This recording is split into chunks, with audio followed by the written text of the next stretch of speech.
বেঙ্গালুরু কলকাতার ম্যাচ দিয়ে 17 মে ফের শুরু হতে যাচ্ছে ইন্ডিয়ান প্রিমিয়ার লিগ আইপিএল। গত কিছুদিন আগে ভারত পাকিস্তান যুদ্ধের কারণে আইপিএল বন্ধ হয়ে যায়। নিরাপত্তার অজুহাতে এক সপ্তাহ ধরে বন্ধ থাকার পর এবার আবারও শুরু হতে যাচ্ছে আইপিএল। তবে বদল আসছে অনেক কিছু। চেন্নাই, হায়দ্রাবাদ এবং ধর্মশালায় রাখা হয়নি কোনো ম্যাচ। বাকি ম্যাচগুলো অনুষ্ঠিত হবে 6টি ভেন্যুতে। বেঙ্গালুরু, জয়পুর, দিল্লি, লখনউ, মুম্বাই, আহমেদাবাদ ভেন্যু নির্ধারণ হিসেবে করা হয়েছে। কলকাতায়ও কোনো ম্যাচ নেই, যেহেতু দলটির লিগ পর্বের সব ম্যাচ শেষ। আবার পাঞ্জাব তাদের 2 হোম ম্যাচ খেলবে জয়পুরে গিয়ে।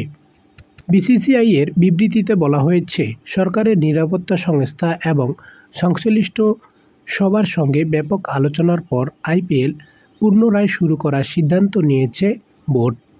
Desk report, JTV news.